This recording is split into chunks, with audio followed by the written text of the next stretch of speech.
the next gold. और मैं आपको आज इस वीडियो में वो सारे रीजंस एक्सप्लेन करूंगा कि मैं ऐसा क्यों कह रहा हूँ। और सिर्फ मैं ही नहीं, बहुत सारे लोग ऐसा क्यों कह रहे हैं कि कॉपर जो है that is a huge opportunity for you for the investments for the upcoming future.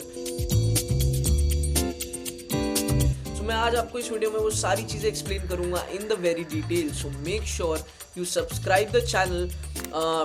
अपने थॉट जो है वो कमेंट्स में डालना that what do you think about it.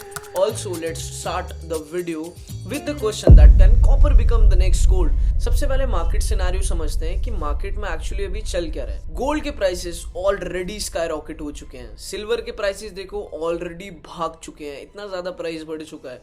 And also एक ऐसा मेटल है जिसके बारे में बहुत कम लोग बात कर रहे हैं एंड उसने सबसे ज़्यादा रिटर्न दिया है और आने वाले 10 सालों में, आने वाले in a decade, it will give you more returns and it will give you it is a huge opportunity for you for the investments. Recently Anil Agrawal ji जो कि चेयरमैन है of Vedanta, they have tweeted that world की जो second largest company है that is Barrick Gold, उसने अपने नाम से गोल्ड ही हटा दिया।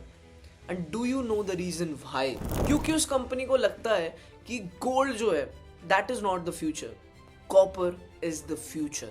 एंड और सिर्फ नाम चेंज ही नहीं, उन्होंने पुरानी माइंस को भी रिवाइटलाइज करना स्टार्ट कर दिया है, पुरानी कॉपर माइंस को रिवाइटलाइज करना स्टार्ट कर दिया है और नए कॉपर एसेट्स को वो लोग एग्रेसिवली एक्वायर कर रहे हैं। एंड ऑफ कोर्स कोई तो वजह होगी। चलो अब मैं आपको एक बहुत इंपॉर्टेंट डेटा बताता हूँ, आप एक बार इस डेटा को देखो। पूरे वर्ल्ड में कम से कम 700 एक्टिव कॉपर माइंस हैं और टॉप कॉपर प्रोड्यूसिंग का अगर मैं कंट्रीज की बात करूँ सो दे आर चील, पेरू, डोमिनिक रिपब्लिक। और इंडिया इस लिस्ट में कहीं तक नहीं आता क्योंकि इंडिया जो है वो कॉपर को इंपोर्ट करता है। हमारे पास कॉपर ही नहीं है ज़्यादा। हमारी जो कॉपर की डिमांड है उसे मीट करने के लिए हम कॉपर को इंपोर्ट करते हैं फॉरेन कंट्रीज से। अगर मैं इंडिया के कॉपर इंपोर्ट्स की डेटा की बात करूँ तो ये भी एक नया डेटा है विच यू कैन सी कि 2024 में हमने अराउंड 10.3 बिलियन डॉलर्स का कॉपर जो है, वर्थ ऑफ कॉपर जो है वो हमने इंपोर्ट करा। 2025 में एस्टिमेटेड हमने around 10.7 billion dollars to around 14.45 billion dollars का हमने कॉपर इंपोर्ट करा है। और प्रोजेक्शन के हिसाब से अगर मैं बात करूँ तो इंडिया को, and this is also a very important data, India को हर साल 6 नई कॉपर माइंस चाहिए टिल 2050 और 2040 तक approx 80 new copper mines open हो जानी चाहिए ताकि हम इंडिया की डिमांड को मीट कर पाए। बट यही एक बहुत बड़ी प्रॉब्लम है and here is the big problem, I will explain you. एक नई कॉपर माइन को, ये डेटा देखो आप, एक नई कॉपर माइन को खुलने में कितने साल लगते हैं? डिस्कवरी से प्रोडक्शन तक का जो एक टाइम पीरियड होता है किसी कॉपर माइन का कि वो जब मिले और उसके बाद उसमें से कॉपर हम एक्सट्रैक्ट कर पाए, उसको लगते हैं 18 साल। 18 साल लगते हैं सिर्फ एक कॉपर माइन को निकलने में। अब आप सोच ही सकते हो कि हमारी डिमांड कितनी ज़्यादा है कि हमें प्रोजेक्शंस के हिसाब से हमें हर साल 6 नई कॉपर माइन चाहिए, 6 नई कॉपर माइन। बट हम सिर्फ 20 साल के अंदर, 18 साल के अंदर हम एक कॉपर माइन ही एक्सट्रैक्ट, एक कॉपर माइन को ही हम ढूंढ के एक्सट्रैक्ट कर पा रहे हैं। So this clearly states that हमारी डिमांड को मीट करने के लिए हमें आगे भी कॉपर इंपोर्ट करना पड़ेगा और डिमांड जो है वो बढ़ती रहेगी। और डिमांड क्यों बढ़ेगी वो भी मैं आगे एक्सप्लेन करूंगा, but let's come back to this point कि डिमांड को मीट करना इंडिया के अंदर is next to impossible and I have explained you the reason why. क्योंकि कॉपर माइंस जो है उनको मिलने में ही बहुत, और मिलने से प्रोडक्शन तक के प्रोसेस में 18 साल लगते हैं और हमारी डिमांड जो है वो बहुत ज़्यादा है, राइट। और अनिल अग्रवाल जी की इससे जो है वो स्टेटमेंट और ज़्यादा स्ट्रांग हो जाती है कि नेक्स्ट आने वाले 10 सालों में ग्लोबल कॉपर डिमांड जो है वो 30% ज़्यादा होगी as per the global supply. So are you comprehending the whole context here कि डिमांड और सप्लाई का बहुत बड़ा गैप है और यहीं पे सबसे ज़्यादा पैसा बनता है। कॉपर की सप्लाई जो है वो धीरे धीरे गिर रही है और आपको पता है उसका रीज़न क्या है। सबसे बड़ा रीज़न, पुरानी कॉपर माइंस जो है वो जितनी ज़्यादा पुरानी होती है उससे उतना कम कॉपर एक्सट्रैक्ट होता है। तो अब मैं कोई भी माइन की बात करूँ, if I talk about gold mine, अगर मैं गोल्ड माइंस की बात करूँ तो गोल्ड माइंस जो है वो जितनी ज़्यादा नई होगी उसमें से उतना ज़्यादा गोल्ड निकलेगा, बट वो जितनी गोल्ड माइन पुरानी होती रहेगी उससे उतना कम कम कम कम कम गोल्ड निकलेगा. So same concept goes for the copper mines. जितनी ज़्यादा नहीं होगी उतना ज़्यादा कॉपर निकलेगा, और अब जितनी माइंस पुरानी होती रह रही है उससे उतना कम कम कॉपर निकल रहा है. So this is another reason की सप्लाई हमारी गिर रही है. Second reason is also the political issues इन चील एंड पेरू. रिसेंटली चील और पेरू में काफ़ी पॉलिटिकल इशूज़ हुए जिसकी वजह से कॉपर की जो सप्लाई है वो हो ही नहीं पा रही. इस वजह से इंडिया को भी बहुत फ़ायदा हुआ है, एंड वो भी मैं आपको आगे बताऊँगा.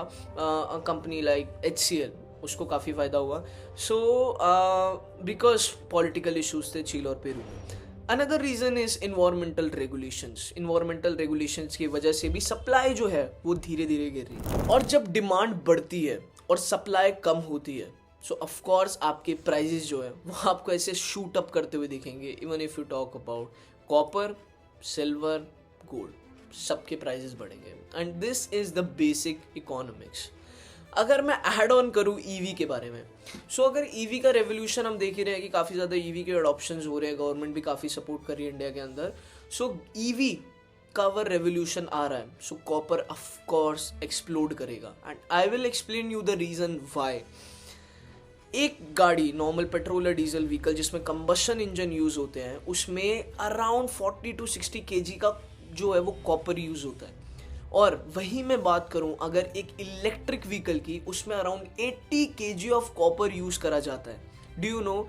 और अगर कोई ज़्यादा हाई एंड व्हीकल हुआ ईवी का तो ऑफकोर्स उसमें 100 से ज़्यादा kg का कॉपर यूज़ होगा. So this state exactly a double of copper जो यूज़ हो रहा है वो हो रहा है ईवी में. सो अगर ईवी का रेवोल्यूशन आया तो कॉपर का यूजेज और ज़्यादा बढ़ेगा. एंड ईवी कोई, अगर आप ईवी जैसे सॉलिड स्टेट बैटरीज वगैरह हो गई उसमें तो कॉपर और सिल्वर का यूज़ बढ़ने ही वाला है. सो ऑफकोर्स ईवी का कॉपर का अडॉप्शन जो है वो काफ़ी ज़्यादा बढ़ेगा इन फ्यूचर. और सिर्फ ईवी को ही नहीं, अगर मैं ईवी को छोड़ के आपको और भी बताऊं तो कॉपर का यूजेज बहुत जगह है, सिर्फ ईवी में नहीं है. कॉपर का यूजेज आपका AI इंफ्रास्ट्रक्चर्स में, AI डेटा सेंटर्स में, 5G इंफ्रास्ट्रक्चर्स में, सोलर पैनल्स में, विंड टर्बाइन में, पावर ट्रांसमिशंस में, ग्रीन एनर्जी ग्रिड्स में. बिना कॉपर की वायरिंग के आपका कोई भी काम नहीं चल सकता है. So that is why copper is very very essential part. और अगर मैं सिंपल लैंग्वेज में आपको समझाऊं तो कॉपर जो है that is the backbone of green revolution. Now let's answer the big 3 questions. Copper की डिमांड इंक्रीज क्यों रही है? सारी रीजन मैंने आपको बताए. EV adoptions, renewable energy, AI data centres, infrastructure boom जो हो रहा है, इन सारी रीजंस की वजह से कॉपर की डिमांड जो है वो इंक्रीज हो रही है. Second question is can copper become the next gold?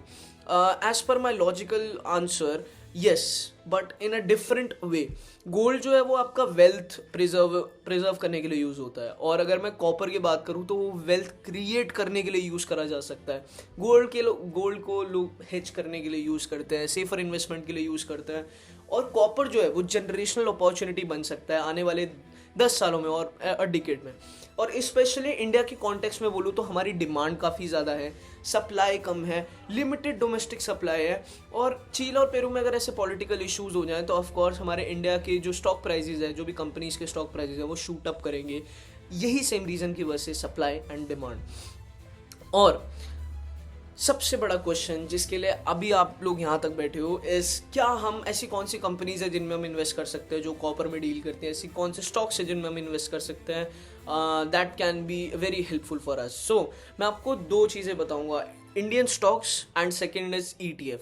Indian stocks की बात करूं so Hindustan copper limited is a company जो कि कॉपर में डील करती है, और उनके प्राइस ग्रोथ का रीज़न भी यही है. ग्लोबल सप्लाई में जो इशू आया है इस वजह से उनके प्राइस जो है वो शूट अप कर रहे हैं. And second company is Adani enterprise. उन्होंने रिसेंटली काफ़ी लार्ज स्केल में कॉपर माइनिंग में इन्वेस्टमेंट करी है, और ताकि वो इम्पोर्ट डिपेंडेंसी भी कम कर पाए इंडिया के अंदर. And if I talk about these are the 2 stocks जो विच आई फील लाइक कि हाँ इनमें कॉपर के प्राइजेस की वजह से ग्रोथ आ सकती है. इनके जो स्टॉक प्राइजेस हैं उनमें एक बूम आ सकता है, जो कि ऑलरेडी आ भी चुका है. काफ़ी ज़्यादा इनके स्टॉक प्राइजेस जो अगर आप देखोगे तो शूट अप करें। Second is an ETF which we can use as metal ETF, जिसमें आप इन्वेस्ट कर सकते हो, which is probably a more safer option. अगर आप थोड़ा सा सेफ ऑप्शन की तरफ जाना चाहते हो, आप ये समझते हो कि हाँ मेटल इंडस्ट्री जो है वो ओवरऑल थोड़ी ज़्यादा ग्रोथ करेगी, मैं एक में अपने डाल के रिस्क नहीं करूँगा और मैं थोड़ा सा डाइवर्सिफाई करूँगा, so you can invest in ETF, probably start SIP और do a lump sum investment if you feel like. क्योंकि ETF जो है वो रिलेटिवली सेफर ऑप्शन है और जो स्टॉक्स हैं वो थोड़े से हायर रिस्क है, बट ऑफ कोर्स अगर उनमें जिस तरीके से प्रोजेक्शंस करी जा रही है उस तरीके से सारी चीज़ें हों तो उनका जो रिवॉर्ड है वो भी काफ़ी हाई होगा। So what is my final thought? देखो, मैं कोई प्रोफेशनल नहीं हूँ, this is what I have learn, this is my observation. But जिस हिसाब से इंडियन इकोनॉमी जा रही है, green revolution, Indian economy, EV revolution, infrastructure growth, जिस तरीके से सारी चीज़ें आगे जा रही हैं, कॉपर की जो डिमांड है वो बढ़ने ही वाली है। This is what I have learn. But of course do your research, risk समझो, अपना डिसीजन खुद लो, क्योंकि पैसा जो है वो आपका है। Signing off.